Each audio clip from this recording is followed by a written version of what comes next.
Okay. Hello, dear students of Shastra University, the faculty members, and organizers from Object Automation and IBM. Thanks for the opportunity, Mr. Ganeshan. A brief introduction about myself. I'm Varun. I am a IoT solution specialist at a US-based company called Knowledge Lens. So my major work is to provide industrial solutions. We are majorly into the IoT field, IoT domain, as well as we use certain HPC tools such as OpenFOAM and the open source version of ANSYS. You would have most of the students would have been aware of it. So we are in the space where we provide a digital solutions to the industries. So when I talk about industries, they are mostly the manufacturing sector, they are pharmaceutical, they are the power plants where we come across the production of the electricity, and also in all the fields where the IoT takes a big and a major picture. So I would like to share my screen.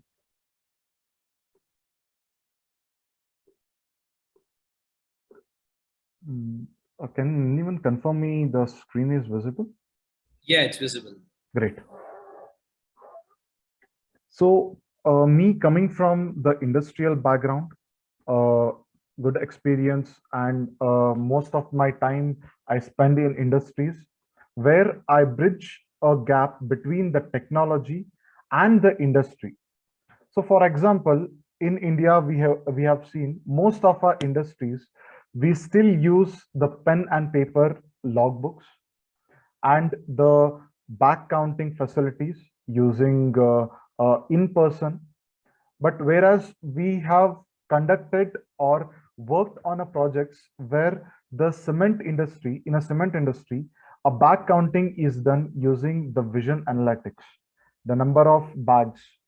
Because what happens is the transparency between the industry and the corporate offices is lacking. This is where a true digital solution can be brought into a picture. And for this to happen, we need a platform or a server level capability where the IBM Power Systems comes into picture. I will not go deep into the technology aspects. I'll not go deeply into the coding or the programming aspects. I'll be majorly focusing on the application aspects, where it is used, and how the IoT and the HPC using the AI is driven in the industry. So I'll be demonstrating few of my projects. So we are no more into the industry 4.0. We are stepping into the next era of the manufacturing, that is industry 5.0, where the human and the machine intelligence is combined. When I talk about the industry 5.0, we have the major artificial intelligence coming into picture, machine learning coming into picture, and the vision analytics, the deep learning coming into a picture, which plays a major role.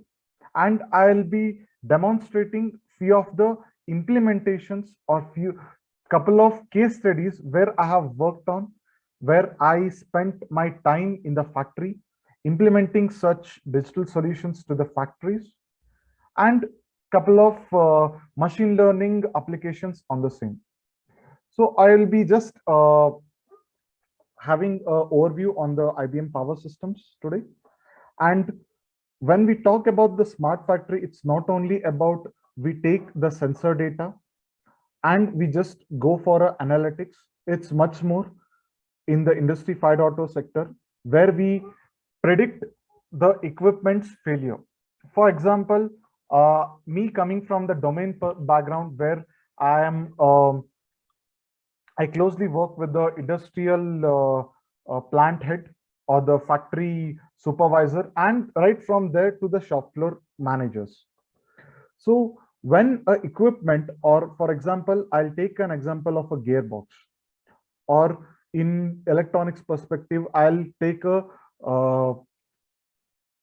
case of a data centers where we have lots of heat and lots of temperature variation in the data centers. So I'll be monitoring all my temperature data and the humidity data, and I'll predict what will be the condition going forward using the AI and machine learning algorithms. Similarly, this is one of the part of HPC where we have the predictive maintenance, what we call technically, where we have the application of a typical gearbox or a bearing in an industry. What might be its remaining useful life? I mean, how using the sensor data of that particular equipment, we can take up the sensor data and have a kurtosis level analysis. So the deep analysis of its vibration using the vibration sensor can predict its future, like what might be the failure or how many days my equipment is running and stuff like that. Fifth point, I would like to have a demonstration on a concept called computational fluid dynamics. So I would like to give a brief about this computational fluid dynamics, where we have a room or a liquid or a boiler environment. What are the stages of heat or what are the condition of that particular steam can be easily analyzed and can easily be predicted using this particular tool called OpenFOAM. We have a machine learning algorithms on the same, where I guess the neural networks and other linear regression models can be taken into a picture. And when it comes to a process in an industry can be easily analyzed and failure can be predicted, which in turn can predict my downtime. So in industry where I come from, the both from technology and from the business, I study the technology as well. So in this case, for, what matters for me is the predicted downtime and what are the losses faced in my industries. So, and I would also like to brief more on the scope of AI in the industry, what might be the future scope. And let's get started with the same.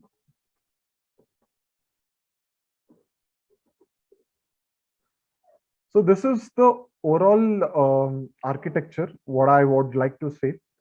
Where we come from the domain perspective of a typical factory, where we get the data from all the sections, all the equipments, and all the processes of a factory.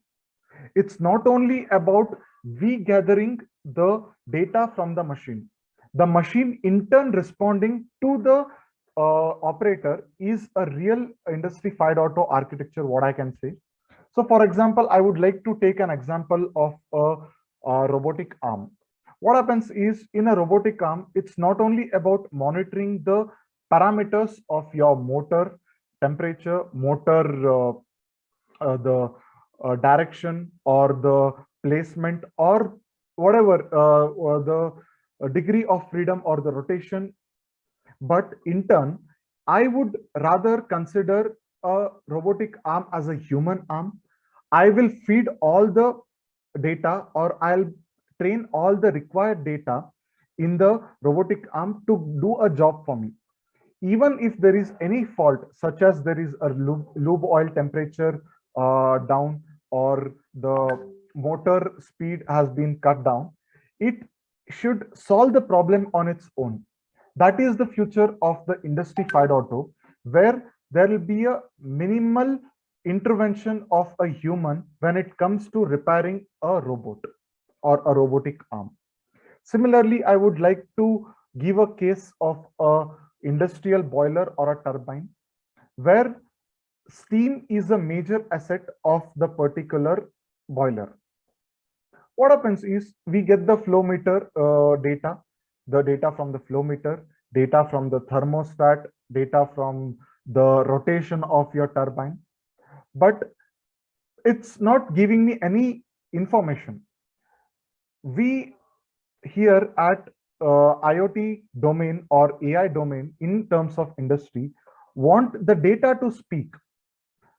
So when we take the data from the robot or a boiler, the data should give me the trends, give me the correlations where which particular aspect or which particular parameter intervened for the production of the steam. This is the real AI what we are going to have an approach in the future days. The R&D and the research is going on. With the advancement of AI, we need a particular hardware also, and I would prefer IBM Power 9 system would be the perfect, as we have already implemented in few of our industries.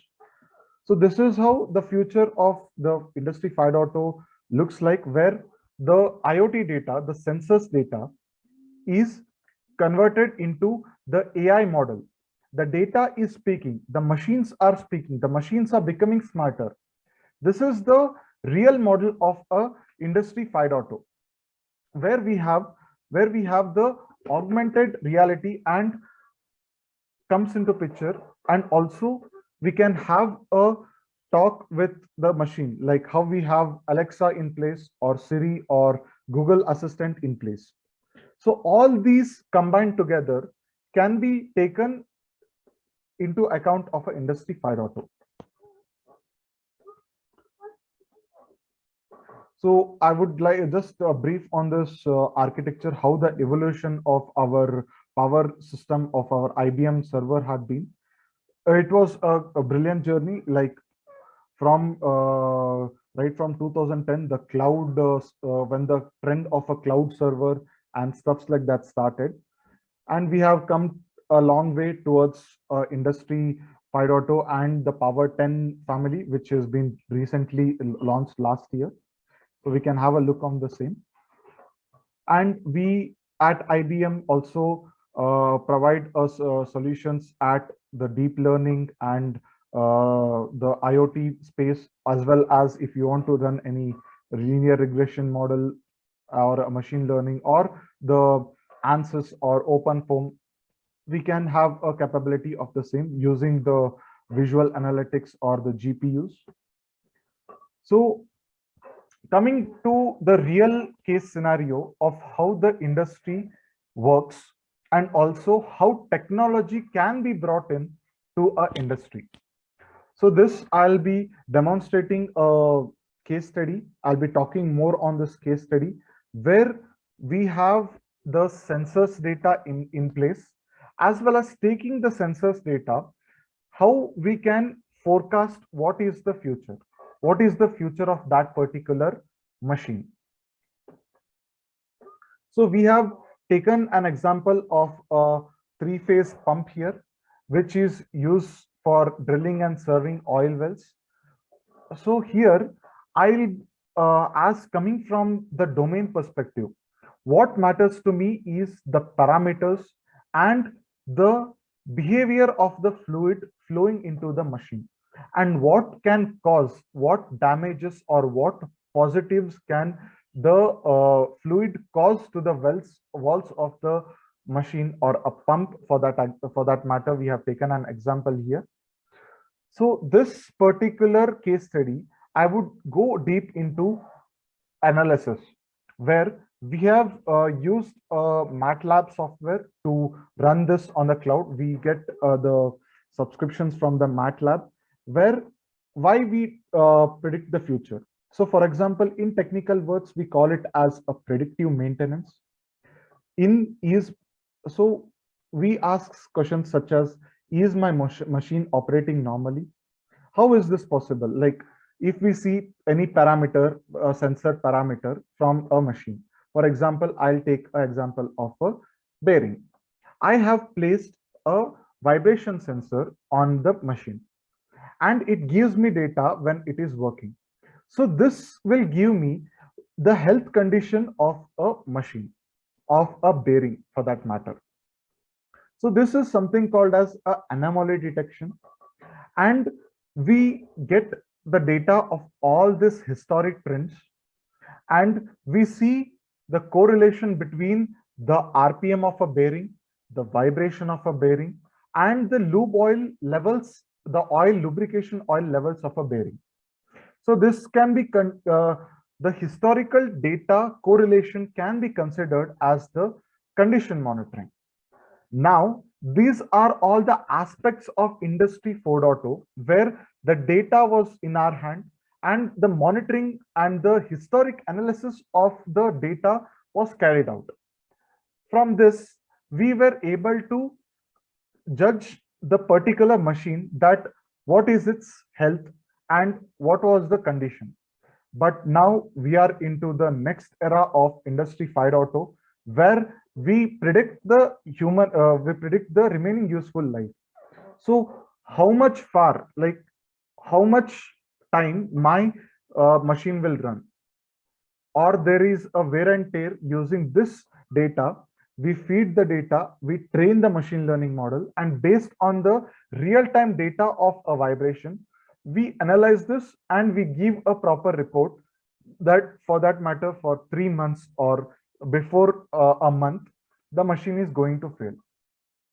And when we talk about the business perspective, what matters to me is the remaining useful life is the downtime. So if I know when the machine will fail and when I'll be getting my replacement, this can reduce the production problems. This can increase my production. This cannot stop my production. If a machine fails, I can get a replacement or a spare part based on the domain perspective or the domain experts. So like this, we can prevent the downtime using the machine learning algorithms. So this is the overall architecture of predictive maintenance, what I can say. First, you acquire data, you clean the data, or you just arrange the data in a systematic order, such as using a timestamp. Then we identify the major features or the major parameters from the sensors or the tags in general perspective, we call it in industry language. Important tags, we identify it, and we train a machine learning model in such a way that we get the data of 3 or 4 years. We train a machine learning model and we deploy it so that whenever the new live parameter comes, the future or the behavioral of the particular bearing or equipment can be judged, and in turn we can reduce the downtime of the same. So how, in technical words, how we'll be implementing this?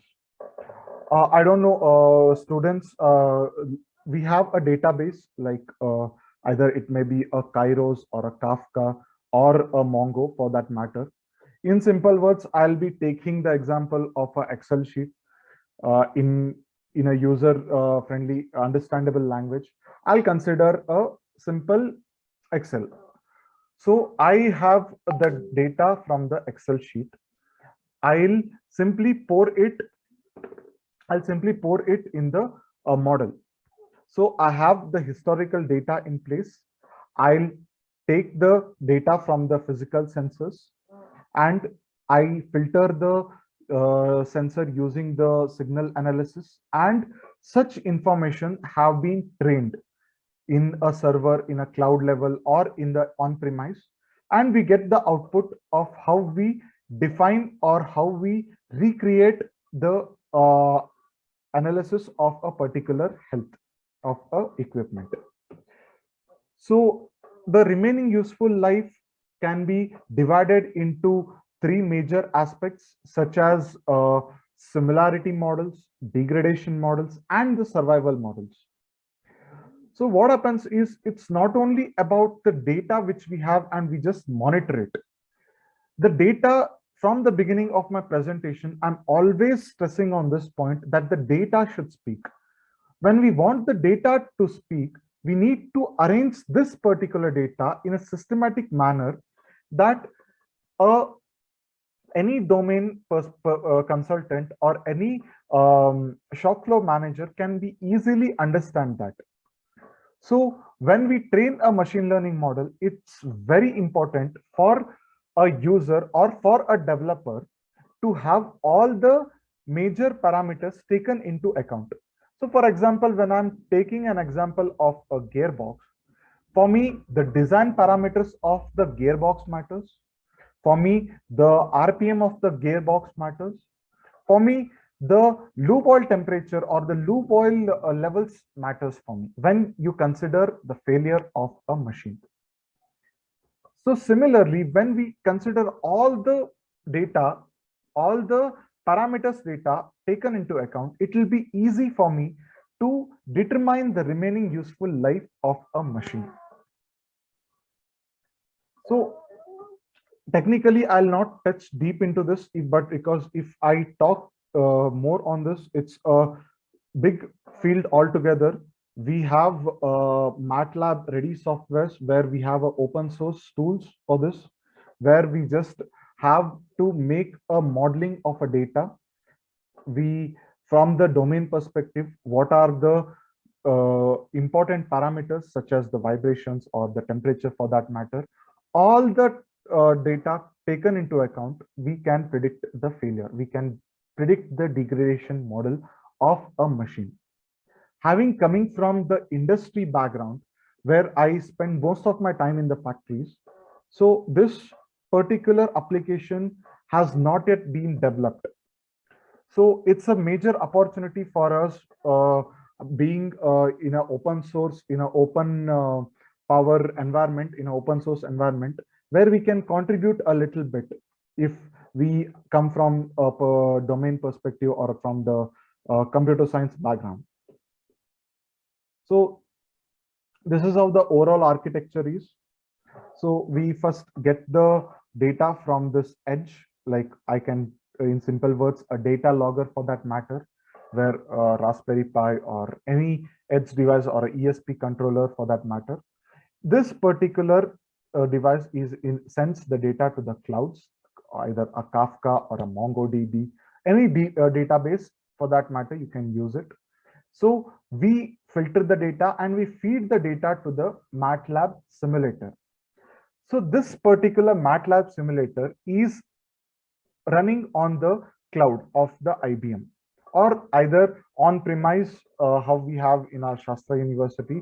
We have a servers, we run this, and similarly, this data gives me a feedback that when the machine will be giving the remaining useful life, what is the future behavior or what is the forecast of this particular machine. And such data can be sent to the shop floor manager or to the business decision makers, such as the plant head or the business vice presidents or the senior vice president, in order to manage their productions. Here, the concept of neural network and the linear regression is a very important concept out here. So I'll not touch deep down to the same because the application here matters a lot to me. So this was all about the remaining useful life and the predictive maintenance, what I was talking about. So now we'll be jumping into the next segment of the application, where I would like to demonstrate the high performance computation tools. No doubt, even the MATLAB or the AI or Anaconda are the high performance computing tools, of course.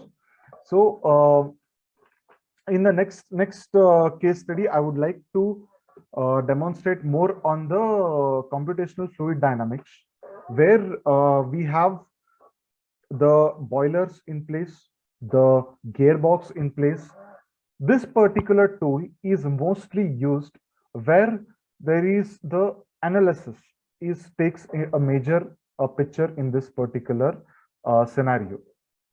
So I would like to present how to run the computational fluid dynamics simulations and what are the applications I have used here. So first thing is, what is a computational fluid dynamics? Computational fluid dynamics, what happens is, in aerospace industry for that matter, whether it is renewable energy for that matter, or if we consider the data centers which we have, which produces large amount of heat, large amount of humidity, which can cause damages to the entire surroundings and the processors or the servers present in the data centers. So uh, I I believe that you guys will be familiar with the data centers. So I'll be taking the example of the same. So consider this, the room which I'm sitting is a data center. So what the computational fluid dynamics application does is, at any particular point, we consider as X, Y, and Z axis. For example, if this particular point where my hand is located, what is the air temperature, what is the air pressure? For that, to calculate, we use certain mathematical formulas. Using the integration and differentiation, we calculate the overall dimension, and at this particular point, what is the particle heat transfer, or the what are the chemical reactions taking into that particular environment can be predicted and can be analyzed and given a report to the admins or the server admins present in the office, or any responsible executives out there. So this is the major application or the major definition, I can say in a simple words, what is a computational fluid dynamics. So for this particular, why we use the CFD. So we have algorithms how we have in the AI or in the simple program for that matter. These algorithms, what they do is they integrate each and every nodes of the particular room, and they give a sense that what is the particular parameter at that particular point of time. So when we talk about the AI and IoT space in an industry space, the data with respect to time matters a lot, because a time-based data is a useful data rather than any random timestamp data. So in this particular scenario, what matters to me is the flow of the air from point A to point B, and how was the uh, flow of that particular parameter, or the fluid, or whatever it is, whatever the particle it is. So in this particular CFD or computational fluid dynamics, we have majorly three. These are the major players in the market for the CFD tools. Few are open source, or few can be integrated with our IBM systems, and we can run. We can have a deeper study about the physical, cyber physical systems of the process or the machine. So nextly, I would like to say you that there are three major steps in this computational fluid dynamics, and they are the pre-processing. For example, what pre-processing takes place is, in our first year of our engineering, we would have learned about the computer-aided design.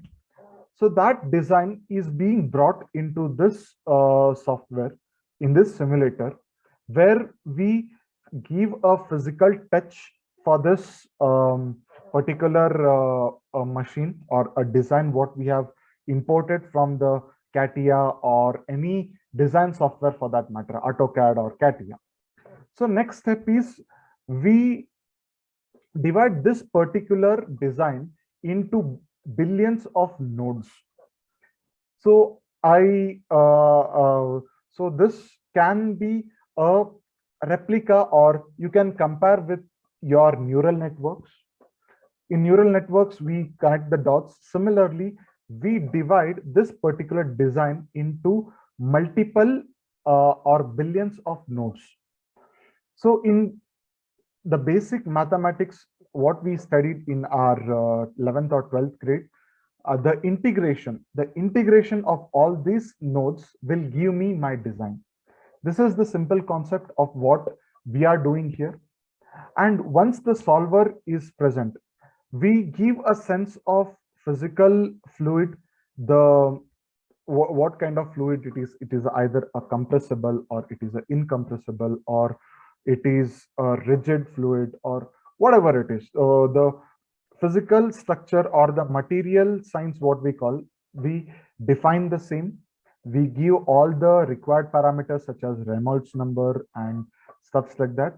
And in this particular solver, a fluid is passed, and the study of that fluid is the observation of that particular fluid is noted into account.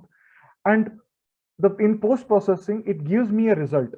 If this particular tool or this particular project is implemented in the real time, so it's just a virtual replica of how the future will be, how my analysis will be, how the design is acting. So it's not only about designing a physical system virtually in a computer. Rather, I would believe in the virtual simulation, that using the mathematical formulas, and in a post processing, it will give me the prediction how the future will be, how what might be the failures I can encounter when it comes to a real domain, right? So I will just go into the next segment. I got an information that the OpenFOAM has already been installed in the servers of Shastra University. If any more information is required, I'll just go through this slide, of course. So this is the login. Anyways, we are into the. I'll just log in into. By any chance, my Putty server is visible in the screen, Dr. Sriram? Yeah, it's visible. Okay, great. So I'll just log in into the servers.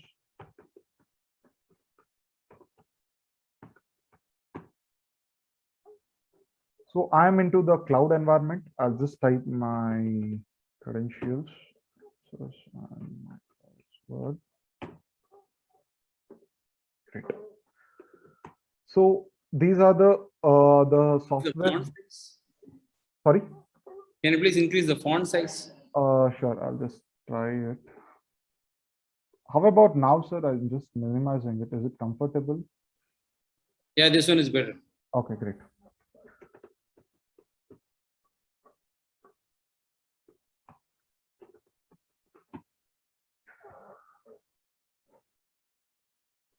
So these are all the ways we install this, install the solver into our systems. This has been already deployed in the server of an IBM, which is, I have the access of this. So these are the steps we are going to follow in this particular simulation. So we, in pre-processing, we model this. I mean, the solid model is taken into account, and this the mesh generation, the mesh is generated. What I mean is, we divide the solid into the billions of nodes, and we give the particular design into a solver, and all the computations or all the simulations are run, all the test cases are run before it is coming into a physical existence. For example, if I'm manufacturing a car, for that matter, or a aeroplane would be a better example. So if a aeroplane structure is not analyzed properly, when there is a high pressure and high temperature or the low temperature scenarios in the sky, there is all chances that the machine will break, the aeroplane will crash. So we test the case scenarios in this way. This is a ParaView tool where we visualize this data. This particular tool is used for the data visualization. This is how we import a particular valve we have here. We import this design into the simulator called OpenFOAM, and we give all the parameters. We give all the pre-processing parameters such as the dimensions, what might be the velocity, what is the flow rate of a fluid, and other start time and number of iterations I need to run this. And this particular pre-processing is very important in order to get the good or the perfect results, accurate results for that matter. So here, as I told you, we divide this particular design of a valve into the billions of parts. So similarly, when the flow happens from left hand side, what is the behavior of that fluid at a particular point XYZ in a machine, or how the thermal or how the temperature of that fluid is affecting my design, my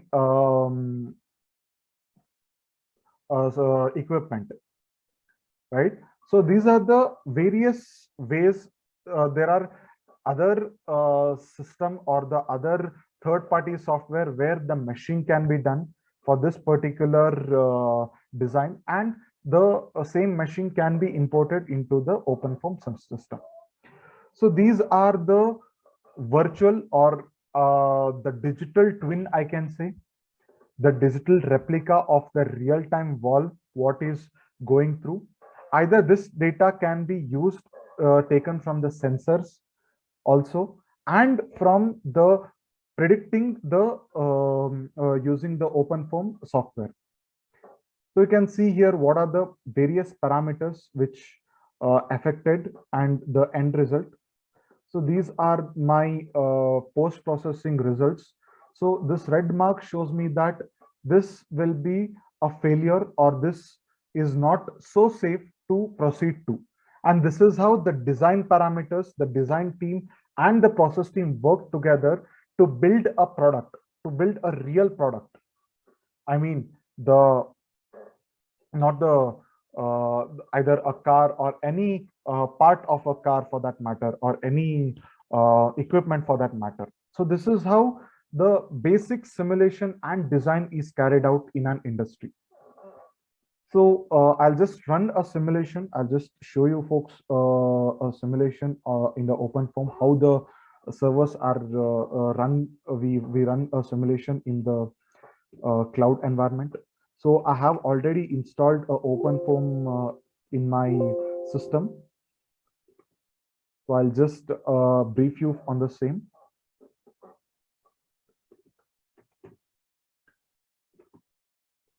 So here we have set of libraries already in place, such as what kind of simulation you want to run. If you want to run a stress analysis, like if I pull a substance, for example, this is my phone. If I am pulling my phone in the both the direction, what might be the outcome? How much load is it required to break a product? What are the there are another simulations such as multi-phase combination, compressible liquids, even in the mesh or the heat transfer. If if a flow, if a temperature, high temperature fluid is in connected with a low temperature, what might be the end outcome? So all can be predicted right away in this particular system. I'm taking an example of a incompressible liquid. So we have a predefined libraries in place. I'll just take an example of a IcoFoam solver. In IcoFoam is nothing but, in technical terms, if there is a flow, a systematic flow in a pipe, that solver is called as a IcoFoam. So I have an example of an elbow here, and I'll just clear all before I already run the simulation. I'll just clear all the simulations and I'll just start from the beginning, right? So here I'll just run this Fluent Mesh to foam and elbow. So this, we have a predefined design in place where I run my simulations, and here is my result. So what is the end outcome of the particular simulations? I'll just go to clear this.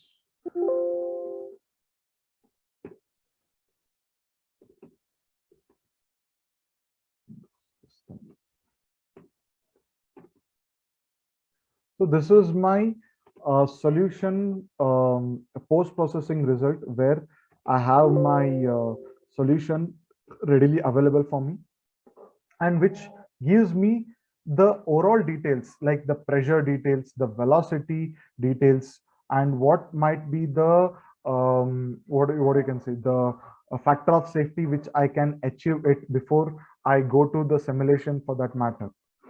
So in this way, we can have a post-processing in place.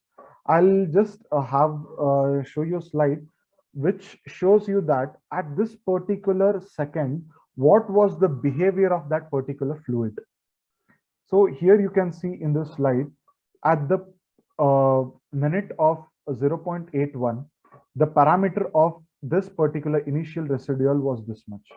At the time of 75th second, or the number of iterations also we can take into account, and we can predict what might be the behavior of this particular design will be before going into the actual usage.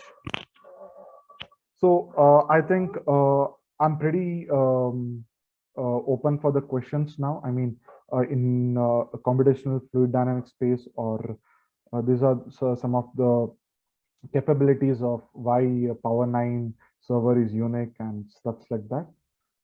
So that's it from my side. If you have any questions, I'll be very happy to address them. Yeah, thank you very much, Varun. It was a wonderful session. Any questions from the attendees? You may please post it on the chat. Varun, have you shared about the OpenFOAM and its edge features and other stuff, the edge compute? Do you want to give some insight on that? Sure, sir. I'll just brief on the same. Yeah. So rather than we have a space, we are in a space where we are moving away from the physical presence of a server. So for example, I assume that you guys are from the electronics background, where we use the Raspberry Pi. We take the physical data, physical sensors data in a Raspberry Pi, and send the data for the processing in a for an OpenFOAM simulator, wherein your real-time simulations will be running, taken your input as the sensor data as your input, and the simulations can be run. We have a major projects in boilers and turbines as well.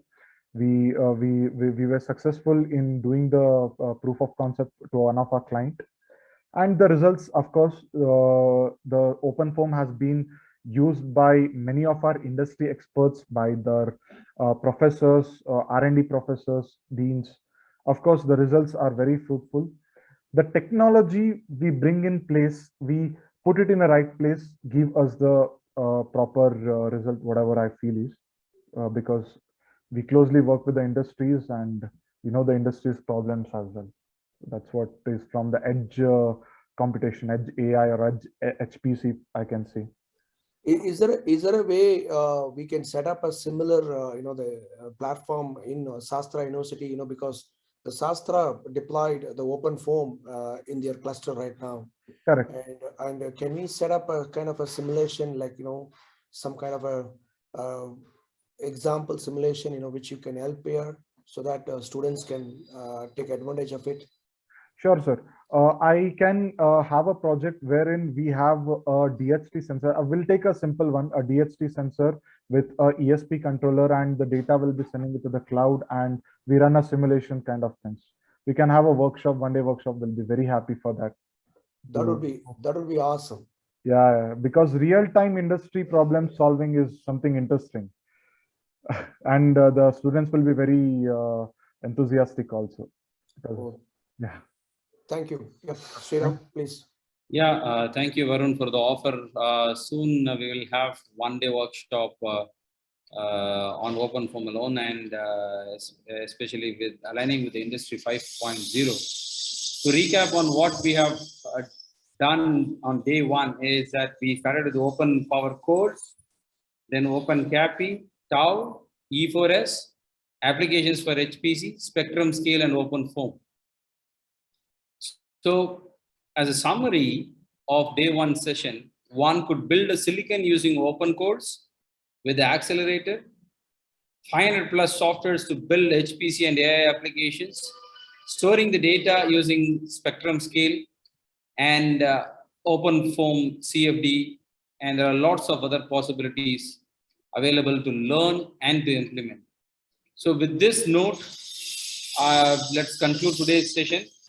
In tomorrow's session, most of the speakers will be running live sessions connecting to Shastra's HPC, and they'll be deploying some DLML applications, and then they'll be demonstrating on how to run it.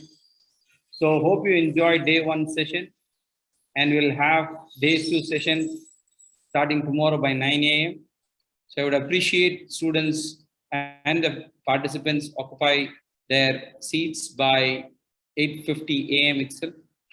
And thank you very much for one and all for your patient listening. And with that, I conclude today's session. Thank you. Thank you very much, one and all. Thank you all. Thank you. Thank you. Thank you, everyone.